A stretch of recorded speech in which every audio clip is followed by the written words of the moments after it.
Welcome to the Career Refresh Podcast. I'm your host, Jill Griffin. Join me each week as we discuss the strategies to reset your career with actionable steps towards a finer future. I've spent my career working my way up and through the ranks of global organizations and startups. Today, I show others how to do the same. I'm on a mission to help professionals everywhere learn how to refresh and manage their minds so they can thrive in their careers. Ready? Let's do it.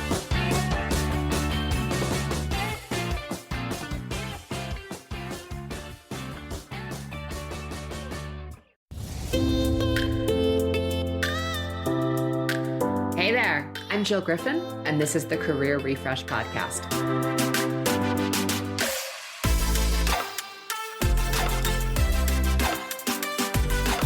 I'm a former media and marketing executive turned career strategist and strengths coach.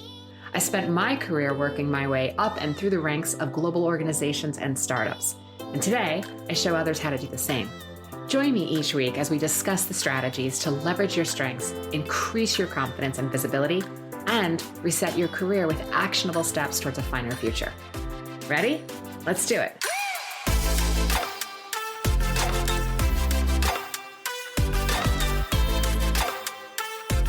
Hey friends, welcome back to the podcast.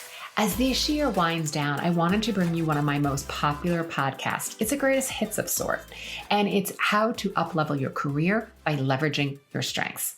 I've worked with hundreds of clients over the years to help them amplify their strengths and create the results that they want in their career.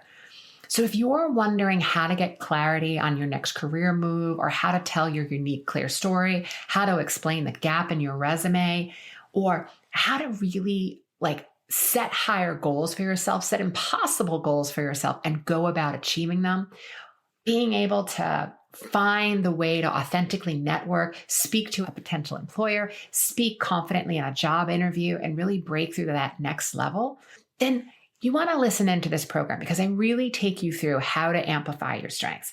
I also want to share with you that I am launching a career strengths group coaching program. And I want to tell you the type of results that my clients have received in the past. 77% of them got a new job. 87% of them got a raise, and the average raise was 40%. Coming into this program and doing this work, you will know your strengths, your values, your motivating skills, your career interests, and you'll be able to articulate them effectively in any situation. You will have keywords and phrases to describe yourself effectively towards any job description, and also to be used on cover letters, your LinkedIn profile, your social media profiles, and in interviews. You're going to know how to use your thoughts and shift your mindset to create any goal and any result you want. And you're going to know how to approach lots of challenging opportunities and tap into your own resourcefulness. The promise that I make is that your overall career well-being will improve and you'll see an uplift in many aspects of your life. I'm going to put the link to get on the list for more information in the show notes, but give a listen and gain some of the pro tips for how to up-level your career right now. So have a great week, and I'll see you next time. Hey there. Welcome back. Welcome to this week's podcast. This week, I want to talk about strengths and strength-based coaching. As a career strategist and a career coach, one of the things that I have found so impactful in helping clients achieve the results that they want is when they really understand their strengths and how to tap into them. I'm a Gallup-trained strengths coach, and what's so interesting to me is throughout all my years back in corporate in media and agency land, companies would host a workshop, and it would usually be led by an outside consultant who would take us through our strengths, both individually and then as a team. And these workshops were always collaborative and fun, but they were always held on a Friday in the summer, which gave most of us a feeling that this was a reward or a fun activity, but not something that we would be using deeply to revisit our ways of working and improving our performance as a team. Before the workshop, we'd all take our Gallup Strengths Assessment to know our top 5, and we'd identify with them a bit, understand and agree with them, and really see, yes, that's definitely a strength. But we also thought they were supposed to be used prescriptively, like, oh, these are my strengths. If I'm good at this, then I should do that. And they're really to be used directionally, because once you know who you are, whether you show up in finance, healthcare, or advertising, it doesn't really matter as long as you know your strengths, and it's your strengths and how you're going to approach a particular situation. Back to the workshops. Once we understood our strengths and identified with them a bit, we'd often laugh and throw an occasional eye roll when we looked at the blind spots in our strengths, the areas where they would be sometimes referred to as weaknesses, but we were never taught how to manage them or to know what to do with them.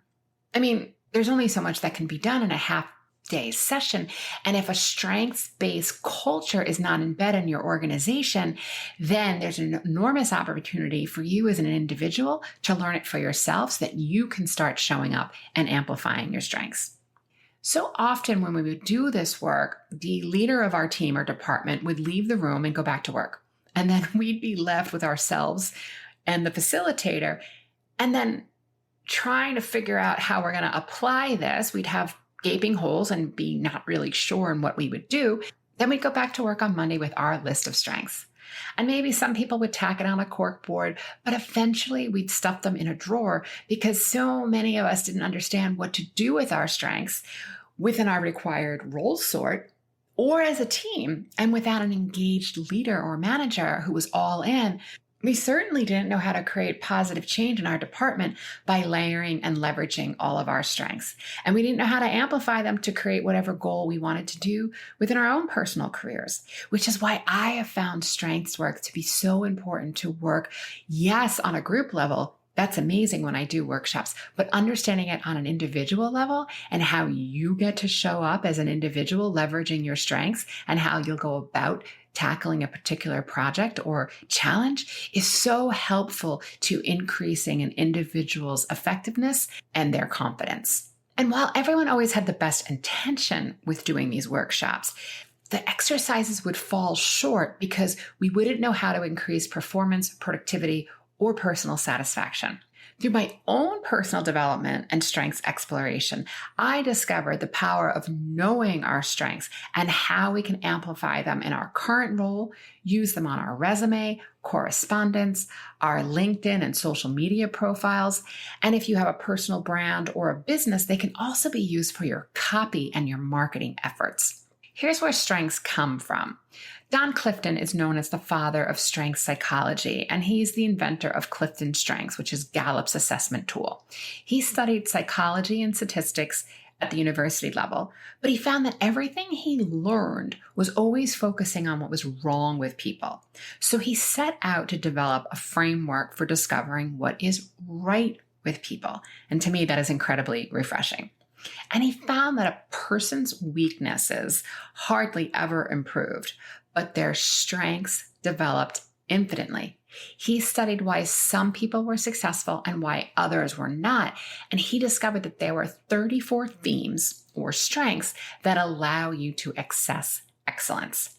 When I work with clients, we start by focusing on what they do well. And then we look at their beliefs, their feelings, their patterns of behavior. We identify them, and then we develop strategies for how to apply them productively to achieve their goals. And a strength is defined as a natural talent. It's the skills you've acquired, the knowledge you possess, and the activities that you can provide consistent, near perfect performance on. And according to Gallup, this is kind of crazy. There's a 1 in 33 million chance that someone will have the same top 5 strengths in the same order that you do. 1 in 33 million. This means you are completely unique, my friend. Our differences are advantages when we develop them wisely.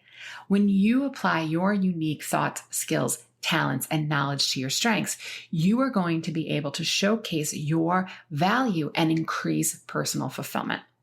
There's an interplay among your strengths. Think of it like you're an artist who has various tools or strengths, and you can use multiple tools to create the masterpiece that you want. I kind of like to think of myself as a strengths fortune teller or a strengths tarot reader. I see the connections and the uniqueness of someone's strengths and how they all come together. And I look at the blend of your personal strengths and I help you then look at your resume, your career path, and how you can tell a really impactful story. And one way to know your strengths is to take the Clifton 34 assessment, which you can get on the Gallup.com website. It's about $50 and you can do the learning and put the application in for yourself. You can do all this study and you'll eventually get there. It's going to take a little bit more time because you're going to have to learn it all, but it's something you can totally do on your own. I will say though that sometimes it's really hard to see your own magic. And as I like to say, it's hard to read the label from inside the jar. Another option is you can track your work, your thoughts, and your feelings over a period of time. This is usually at minimum of a week and at maximum a month. This looks like reviewing your calendar or reflecting on your day and asking yourself, what brought you energy today? When were you in the flow? When did time pass and you didn't even realize it? What made you feel happy or what seemed really easy for you? Make note of what drained you and what gave you energy. These tasks, activities, and accomplishments are not going to show up like a title or a job description. They're going to show up like things like speaking, writing, strategy, problem solving, building partnerships, sales.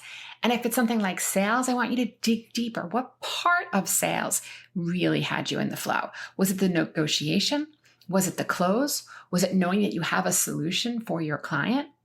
You could also have skills like creating, building, which can be anything from architecture or construction to websites, analysis of financials, looking at customer service. Where are you using innovation or technology? These are all general areas that you could also categorize as skills. And it's a great starting point for starting to understand your personal strengths. You don't have to be good at them yet, but you want to get clear and when you enjoy the work and what gave you energy. Alternatively, you could then work with someone like me. Knowing your strengths and leaning into them will make your day fly by because you're going to be in the flow. You'll be confident and you'll know how to leverage your expertise and set and achieve goals. Being aware will enable you to authentically speak to your leadership with ease and answer interview questions effortlessly. You'll know how to create a compelling self-review for 360 review season, and you'll be able to craft and tell your unique career story, ensuring all who hear it will know how remarkable you truly are. It's pretty awesome. And since I'm talking about strengths, it's also important to talk about weaknesses. You don't create a strength by investing in a weakness. Strength and weaknesses are not opposites. If you don't have a strength, it just means you don't have an innate talent in a particular area. It's not a big deal. If you have a weakness or something that gets in the way of your success, there may be incremental improvements. So for instance, you may not be highly analytical, but you can still learn how to read financial statements. You just may not have the same intuitive insight and understanding of them as someone who has an innate analytical talent. But it's important to know that the development time that you'll dedicate to understanding this is not going to turn this area into a legitimate strength for you. There could be incremental improvements, but it's not going to be a strength. This is a fundamental flaw with performance reviews. Someone is doing their job pretty well, but there's one area that they may be a little like meh or below average. And instead of helping them amplify their strengths or finding another way to up-level, we insist on making them improve on the meh area to make it better. What usually happens is they get drained and stressed, and then they get put on a performance review. Look, if you apply for a job as a copywriter and you're a terrible writer, that's going to be a problem that needs to be addressed so your performance can improve. But it may mean you need to be rotated to another role or managed out of the company. But if at the core you're doing a decent job, then it's insane to listen to them tell you how to be better. They can point out the areas you need to focus on, the grammar, better attention to detail. But unless you are confused and you've asked for help, if they start telling you exactly how to do it, I would caution you not to take it in. Seriously, that's like having someone tell you from their vantage point what you should do to improve your performance. And it's never going to work because you're not them. And I'm here to tell you to be professional, but don't let them get into your head. Ask questions, clarify, but don't spin yourself out about how to be better in their way of doing it. Even if it's with the best intentions, what they're really saying is that if you did the job more like me, things would be better. But it's not, because you're not them and you can't do it their way. That's their way, not your way.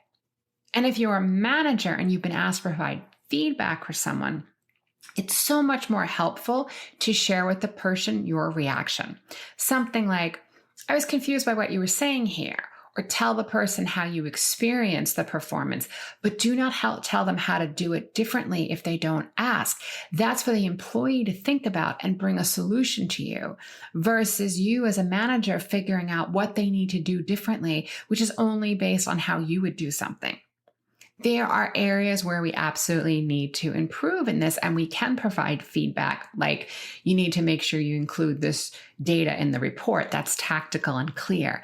But I'm talking about when we say to someone they should do it my way, unless it's a simple step-by-step process that's been proven, tried and true, and that's been part of the job and the role sort, then it's really just your opinion. If you're good at most parts of your job, can you imagine if you were encouraged to amplify your strengths versus improve your weaknesses? But we don't train managers to do this work. Typically, they are subject matter experts that they then get promoted up to lead. And from there, they're giving a few management and developmental classes, if they're lucky, and we expect them to know how to lead, motivate, and manage. But maybe they're better off based on their strengths to be an individual contributor. Not everyone knows how to manage to get the best out of a team. I'm hopeful that many of my clients come to me for this challenge. They want to be better leaders of their teams. And we look at their strengths and we figure out how they can leverage their strengths to tackle the task. It may mean stacking the department differently and empowering other team members to take on shared leadership roles. It's not a one-size-fits-all solution. Let's say you're the leader of a marketing department. One way to look at it is like a game of chess, not checkers. In checkers, we expect everyone to do the same thing at their level in their role. And looking at the department more like a chess game is deploying and understanding when to bring in the power of someone's individual strengths and stacking all the players on the board in order to achieve the goal. Few managers have the time or the ability to identify what you're really good at and then setting both you and the department up for success. So this is where you knowing your strengths come in. If you're able to articulate what you're really good at, you're able to then help your manager understand how to best leverage your strengths. You've now created a winning situation. We can also make sure that more managers are trained in identifying and talent mapping strengths so that they're interested in knowing what you're really good at and removing barriers for you. Using your strengths decreases stress. It increases quality, productivity, and engagement in your work. People who use their strengths at work are 3 times more likely to have a good quality of life. They feel good about their contribution, they have a higher confidence, and according to Gallup, they're 6 times more engaged at work. Not using your strengths creates low self-confidence, confusion, things seem hard, you're not in your flow, your imagination decreases, frustration and conflicts arise. And when we keep trying and striving for something that doesn't really work for us or could be identified as a weakness, we're probably going to feel a bit burnt out. There could be a loss of confidence and purposefulness, and you're probably tired, maybe even exhausted. If you believe your past is bigger and brighter than your future, you'll start to lose meaning and purpose. We create meaning through stories. Your personality is largely based on the meaning you give former experiences. Your strengths, your thoughts about your strengths, your values, your skills, your beliefs, We use this to create your career narrative and your future career narrative. Here's another tip. Look at your resume. Find 2 or 3 experiences that could be woven and retold to connect your strengths to your experiences. You start to draw out stories that really amplify your strengths, and it'll help you tell your career narrative. And when you know your strengths, skills, and values, you will have clarity, direction, and increased confidence in your career. When you intentionally shape your beliefs and the career narrative you want, you get to build your identity and design the future you want. Whether you're looking for a new job or you want to create your own business, knowing how to leverage and amplify your strengths will help you find the right employer, the right clients and customers, and that you really understand what makes you unique and how you're wired so that you can create the big and bright future that you want. So who are you getting your help from? If you're looking for support, check out my website, jillgriffincoaching.com. I'd be honored to help you get to know your strengths so that you can amplify your career. All right, my friends, have a great week. I'll see you next time. Thanks for listening to the Career Refresh podcast. If you're enjoying this podcast and you want more career and mindset tips, get on my email list by going to jillgriffincoaching.com. I'll also put that link in the show notes. But before you go, please rate and review this podcast as it helps me get the word out to people everywhere so they can also thrive in the workplace. I'll see you next time.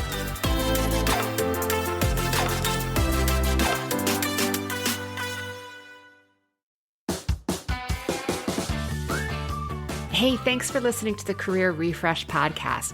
If you're enjoying this podcast and you want more career and mindset tips, get on my email list by going to jillgriffincoaching.com. I'll also put that link in the show notes. But before you go, please rate and review this podcast as it helps me get the word out to people everywhere so they can thrive in the workplace.